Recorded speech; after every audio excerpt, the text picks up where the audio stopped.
दोस्तों, क्या आपने कभी सोचा है कि एक ही दिन कोई भगवान मंदिर से उतरकर खुद सड़कों पर निकल आए। हजारों की नहीं बल्कि लाखों की भीड़ उनके स्वागत में उमड़े हो और आसमान तक गूंजे सिर्फ एक ही नाम, जय जगन्नाथ। पुरी की रथ यात्रा कोई त्योहार नहीं है, ये एक चेतना है और एक चलती हुई रहस्य गाथा जिसे ना तो समय ने समझा और ना ही विज्ञान ने। तो चलिए दोस्तों, आज हम आप सभी को जगन्नाथपुरी की रथ यात्रा से जुड़ी जितनी भी पौराणिक कथा है, इसी के रहस्यमय तथ्यों के बारे में भी आप सभी को बताने की कोशिश करेंगे। तो चलिए शुरू करते हैं आज की वीडियो। अगर आप चैनल पर नए आए तो भी पहले चैनल को सब्सक्राइब कर लीजिए, बेल आइकन को प्रेस कर लीजिए जिससे आने वाली सभी नई वीडियो की नोटिफिकेशन आप तक पहुंच सके। तो चलिए शुरू करते हैं आज की ये वीडियो। दोस्तों, हर साल आषाढ़ के महीने में जब आकाश में बादल उतरते हैं तब पुरी की हवा में एक अजीब सी ही गूंज जो है वो गूंजती है। शंख बजते हैं, नगाड़े बजते हैं और साथ ही मंदिर के सिंह द्वार पर खुलते हैं वो कपाट जहां से निकलते हैं पुरी के जगन्नाथ। लेकिन रुकिए, ये वही भगवान है जिनके ना ही हाथ है और ना ही पैर, सिर्फ और सिर्फ है तो बड़ी बड़ी और गोल आंखें, मानो हर भक्त के हृदय को देख रही हूँ।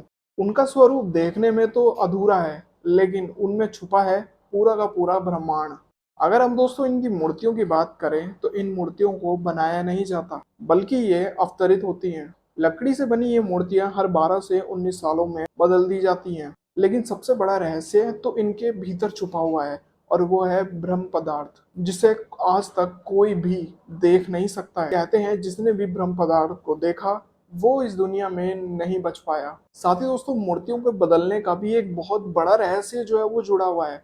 बताया जाता है दोस्तों, जब भी 12 से 19 सालों में जब भी मूर्तियां बदली जाती हैं तब रात के अंधेरे में पट जो है वो बंद कर दिए जाते हैं। तब सेवादार आंखों पर पट्टी बांधते हैं और कई बार सेवादारों की सांसें तक जो है इस समय रुक सी जाती हैं, क्योंकि ये कोई एक मूर्ति नहीं बल्कि ये साक्षात आत्मा का स्थानांतरण होता है। और जब भगवान बीमार हो जाते हैं, हाँ, आपने बिल्कुल सही सुना, बीमार।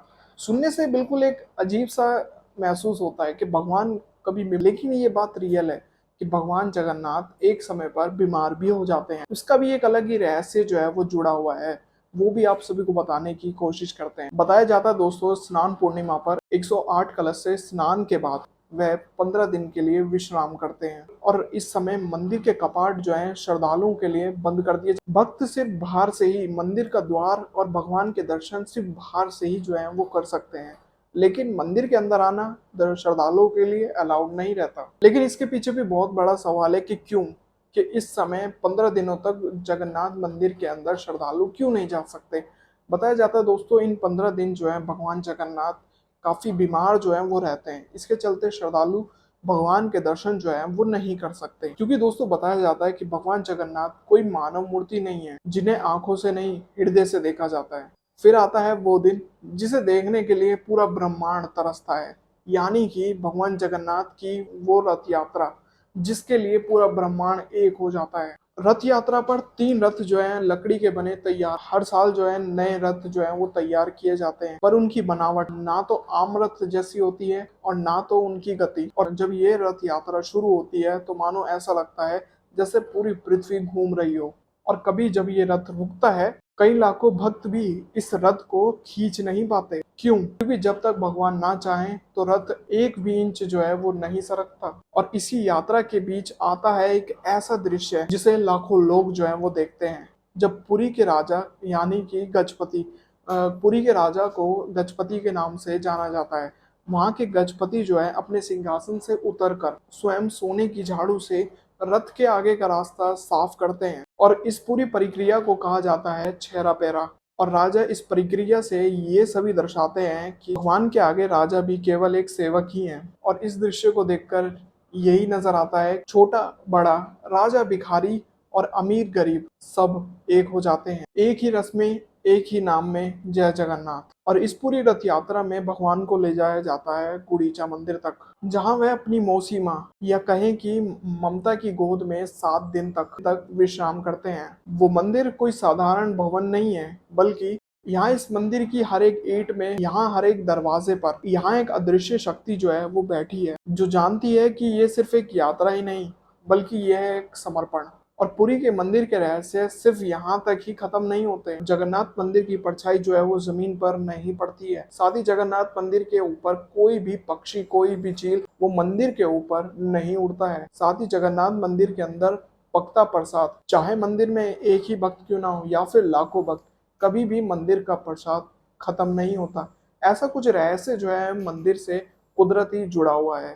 और क्या आप सभी जानते हैं कि जगन्नाथ मंदिर सिर्फ उनकी झलक इंडोनेशिया, थाईलैंड, नेपाल और भी कई ऐसे देशों में मिलती ही है, क्योंकि भगवान जगन्नाथ सिर्फ सीमाओं में नहीं बल्कि संवेदनाओं में बसते हैं। और क्या आप सभी को जगन्नाथ मंदिर के भविष्य के बारे में पता है? अगर नहीं तो आप सभी को बताया जाए। और अब सुनिए, शास्त्रों में एक दिन ऐसा आएगा कि जब मंदिर का ध्वज अपने आप जो है वो गिर जाएगा और वही दिन बनेगा इस युग के अंत का।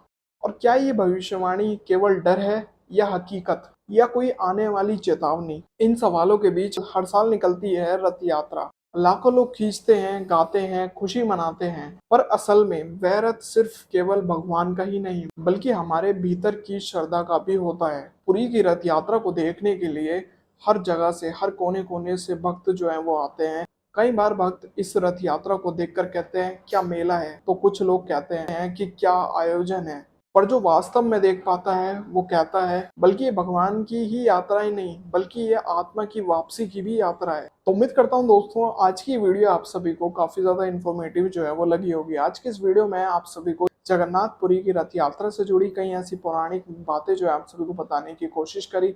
साथ ही इसी के साथ में कुछ ऐसे रहस्यों के बारे में भी आपको बताने की कोशिश करी जो कि कुदरती जगन्नाथ मंदिर से जुड़े हुए हैं। अगर आपको ये वीडियो पसंद आए तो दोस्तों वीडियो को लाइक जरूर करें और साथ ही कमेंट में जय जगन्नाथ जरूर लिखें। और साथ ही इस वीडियो को अपने परिवार, अपने दोस्तों तक इस वीडियो को शेयर जरूर करें। और साथ ही अगर आप चैनल पर नए आए तो भी चैनल को सब्सक्राइब कर लीजिए, बेल आइकन को प्रेस कर लीजिए जिससे आने वाली सभी नई वीडियो की नोटिफिकेशन आप तक पहुंच सके। मिलते हैं ऐसे ही और नई वीडियो में, तब तक के लिए जय हिंद, वंदे मातरम।